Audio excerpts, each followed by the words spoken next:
Gaza humanitarian foundation পরিচালিত ত্রাণ সহায়তা কার্যক্রমে বিতরণ করা কিছু আটার বস্তায় মাদক দ্রব্য অক্সিকোডন পাওয়া গেছে বলে অভিযোগ উঠেছে। ফাউন্ডেশনটি বিধ্বস্ত গাজায় ত্রাণ বিতরণের কাজ করে থাকে। এখন পর্যন্ত 4 জন প্রত্যক্ষদর্শীর সাক্ষ্য নেওয়া হয়েছে, যারা এসব বস্তার ভেতরে ওষুধটি পেয়েছেন। প্রাথমিক তদন্তে মনে করা হচ্ছে মাদক দ্রব্যগুলোকে গুঁড়ো করে ইচ্ছাকৃতভাবে আটার সঙ্গে মিশিয়ে দেওয়া হয়েছে। অক্সিকোডন একটি অপিওয়েড শ্রেণীর ওষুধ, যা সাধারণত ক্যান্সার রোগীদের তীব্র ব্যথা উপশমের জন্য দেয়া হয়। এটি অত্যন্ত আসক্তিকর ও শ্বাস প্রশ্বাসের সমস্যা, দৃষ্টি বিভ্রম সহ প্রাণঘাতী প্রভাব ফেলতে পারে। দেশ জুড়ে তোলপাড় ওয়ালটন ফ্রিজ কিনে আপনিও হয়ে যেতে পারেন মিলেনিয়ার।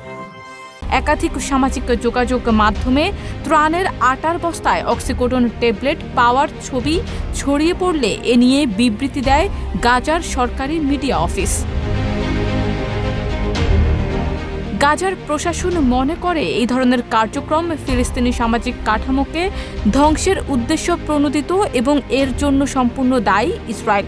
যুক্তরাষ্ট্র ও ইসরায়েল পরিচালিত ত্রাণ কেন্দ্রগুলোকে মৃত্যু ফাঁদ হিসেবে আখ্যা দেয় গাজা এবং দেশটির অভিযোগ, অনুরোধের সুযোগ নিয়ে এসব পদার্থকে ত্রাণ ও সহায়তা হিসেবে পাচার করছে ইসরায়েলি বাহিনী। জিএইচএফ এর ত্রাণ বিতরণ চলাকালে গত 1 মাসে ইসরায়েলি বাহিনীর গুলিতে অন্তত 516 জন ফিলিস্তিনি নিহত হয়েছেন।